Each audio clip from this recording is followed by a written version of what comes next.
Assalamu alaikum students. My name is Sarma Siddiq and today is 28th May 2020 and the day is Thursday. Class 10th, lecture number 1 of biology, unit number 12 start करने जा रहे हैं बेटा, coordination and control. सबसे पहले coordination and control के बारे में बात कर लेते हैं कि ये है क्या। बेटा हमारे सराउंडिंग में, इन्वायरमेंट में हर चीज़ हमें कोऑर्डिनेट नज़र आती है, एक मुनज़्ज़म जो है वो तरीके के अंदर जो है वो काम करती हुई नज़र आती है और उस चीज़ को उस कोऑर्डिनेशन के अंदर परफॉर्म करवाने के लिए उसके ऊपर एक कंट्रोल यूनिट जो है वो मौजूद होता है। उसी तरह अगर हम बात करें अपनी सराउंडिंग में कुछ एग्जांपल्स के बारे में, तो आपके घर में एक टेलीविज़न है जिसको आप रिमोट की मदद से जो है वो कंट्रोल करते हैं। तो बेसिकली वो रिमोट उसका जो है वो कंट्रोल है। वो क्या करता है, वो आपके टीवी के डिफरेंट फंक्शंस को जो है वो कंट्रोल करता है, चाहे आप उसकी मदद से वॉल्यूम को अप एंड डाउन कर लें या उसकी मदद से जो है वो चैनल्स को एक्स और डाउन जो है वो परफॉर्मेंस में ले जाएं।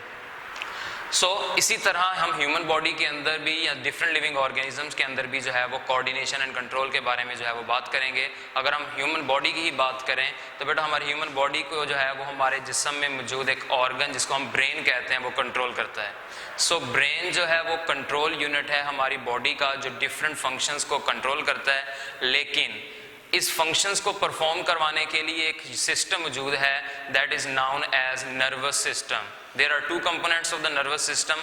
One is the brain and second is the spinal cord. Coordination, इसके अलावा और हमारी बॉडी में किस तरह कोऑर्डिनेशन हम एग्जांपल देख सकते हैं। जैसे एग्जांपल, अगर आप भाग रहे हैं, इफ़ यू आर रनिंग, तो सिर्फ आपकी हार्ट बीट और जो है उसके साथ जो ब्रीथिंग रेट है ये इंक्रीज नहीं होंगे, बल्कि उसके साथ साथ जो ऑक्सीजन का इनटेक है बेटा वो भी क्या होगा, वो इंक्रीज होगा। अब इन तमाम प्रोसीजर को, ऑक्सीजन के लेवल को और ब्लड सर्कुलेशन को जो है वो आपका ब्रेन जो है वो कंट्रोल करता है। वो कंटिन्यूसली जो है वो ऑर्डर करता रहता है कि बॉडी के अंदर जो है वो ऑक्सीजन की डेफिशिएंसी हो रही है तो ऑक्सीजन के लेवल को अप करवाया जाए with the help of increase your breathing rate, और उसके साथ साथ जो है वो ब्लड फ्लो को तेज करवाया जाए by increasing the pumping action of your heart. आज जो नेक्स्ट हम टॉपिक जो है वो स्टार्ट करेंगे is a type of coordination. Type of coordination में हमारे पास टू टाइप्स ऑफ कोऑर्डिनेशन है। First is the nervous coordination that is brought about by the nervous system. Nervous system is composed of two main organs. First one is your brain and second is your spinal cord. Second हमारे पास type of coordination है chemical coordination.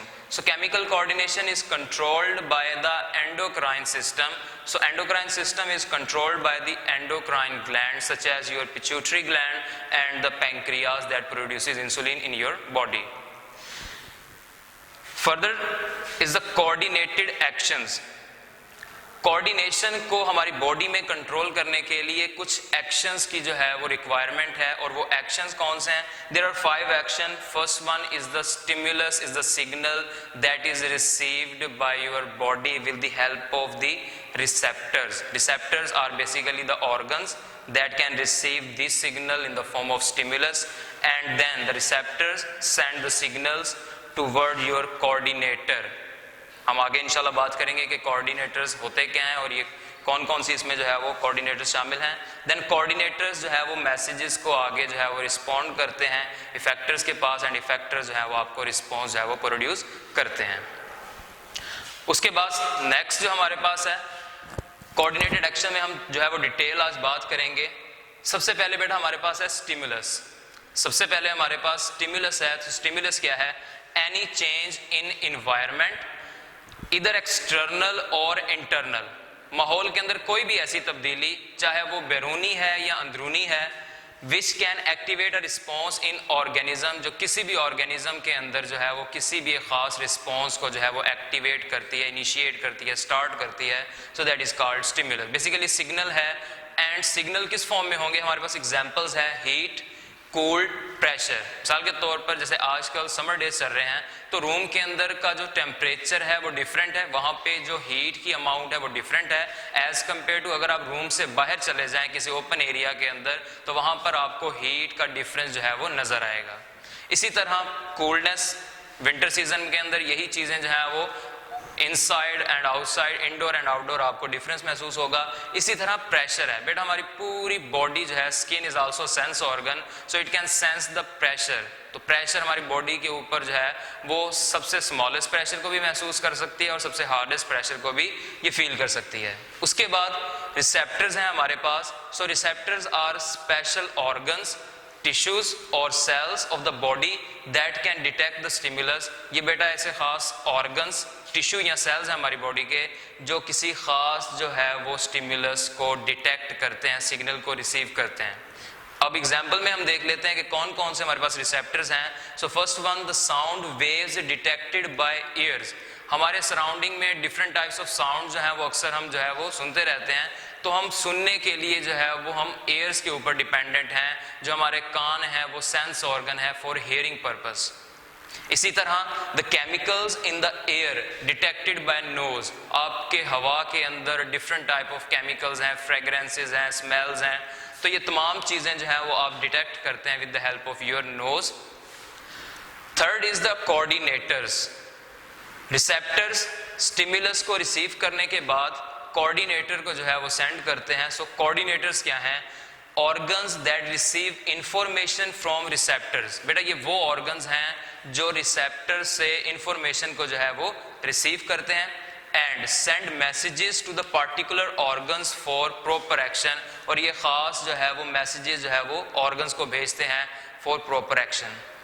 Coordinators की अगर हम further detail की बात करें, so there are two types of the coordinators. Nervous coordination है और केमिकल कोऑर्डिनेशन है।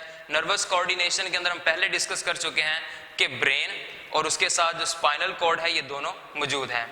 अब ब्रेन और स्पाइनल कॉर्ड जो है ये किस तरह जो है वो कोऑर्डिनेटर का जो है वो एक्शन परफॉर्म करते हैं। They receive messages from receptors and send messages through the neuron in the form of nerve impulse. ये बेटा रिसीव करते हैं मैसेजेस रिसेप्टर से और फिर उसको जो है वो मैसेज सेंड करते हैं neurons in the form of nerve impulse. Second, उसके बाद हमारे पास केमिकल कोऑर्डिनेटर्स हैं या केमिकल कोऑर्डिनेशन है। सो हम ऑलरेडी डिस्कस कर चुके हैं कि ये एंडोक्राइन ग्लैंड्स जो हैं ये इसको जो है वो कंट्रोल करते हैं। उसके बाद एंडोक्राइन ग्लैंड्स किस तरह ये एक्शन परफॉर्म करते हैं? They receive the information in the form of chemicals. हमारे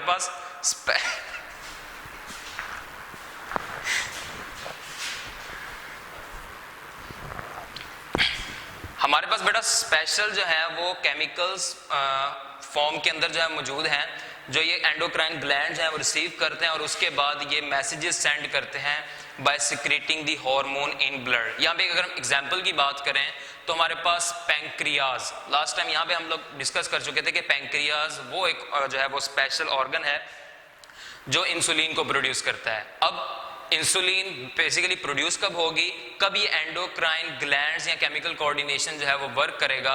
जब भी बेटा आपके ब्लड के अंदर ग्लूकोज का लेवल अप होगा। जैसे एग्जांपल, कभी आपने ऐसी जो है वो फूड खा ली है जिसके अंदर जो शुगर लेवल है, ग्लूकोज का लेवल है वो बहुत ज़्यादा है, स्वीट जो है वो आपने फूड खाई है, तो उसके बाद आपके ब्लड के अंदर ग्लूकोज का लेवल क्या हो जाएगा? अप हो जाएगा। अब उस हाई ग्लूकोज कंसनट्रेशन को नॉर्मलाइज करने के लिए हमारा जो ब्रेन है वो बेसिकली जो है वो यहाँ पे ब्रेन नहीं आएगा, यहाँ पे एंडोक्राइन ग्लैंड्स आएंगे। वो क्या करेंगे? वो रिसीव करेंगे मैसेजेस को in the form of chemical and then chemical की ही फॉर्म में वो हार्मोन्स को जो है वो रिलीज करवाएंगे। मीन वो पैंक्रियाज को इंसुलिन को जो है वो प्रोड्यूस करने को कहेंगे ताकि जो इंसुलिन है वो ब्लड के अंदर ग्लूकोज के लेवल को नॉर्मल कर सके। आज जस्ट ये तीन हमने जो है वो कोऑर्डिनेटेड एक्शन जो है वो पढ़े हैं। सबसे पहले दोबारा एक दफा रिवाइज करा दूं आप लोगों को। चैप्टर नंबर 12 था कोऑर्डिनेशन एंड कंट्रोल। सबसे पहले कोऑर्डिनेशन एंड कंट्रोल क्या है वो आपको कंसेप्ट बता दिया है। उसके बाद टाइप्स ऑफ कोऑर्डिनेशन में बात करें तो बेटा नर्वस और केमिकल कोऑर्डिनेशन है। नर्वस कोऑर्डिनेशन के अंदर हमारे पास नर्वस सिस्टम इसको कंट्रोल करता है और नर्वस सिस्टम टू कंपोनेंट्स पर जो है वो कंसिस्ट है, brain and spinal cord. Chemical हमारे पास कोऑर्डिनेशन जो है वो एंडोक्राइन सिस्टम इसको कंट्रोल करवाता है और endocrine system consist of the endocrine glands. Example में हमारे पास पिट्यूटरी और पैंक्रियाज आ जाएगा। उसके बाद हमने कोऑर्डिनेटेड एक्शंस की बात की। There are 5 coordinated actions, stimulus, receptor, coordinator, effector and response. Then हमने जो है वो ये तीनों जो है वो पढ़ लिए हैं कि स्टिमुलस रिसेप्टर किस तरह जो है वो परफॉर्म करता है एंड देन कोऑर्डिनेटर जो है वो किस तरह परफॉर्म करता है। सो बेटा आज की आपकी डायरी यही जो है वो टॉपिक है, यही जो लेक्चर है आपको जो है वो तैयार करना है।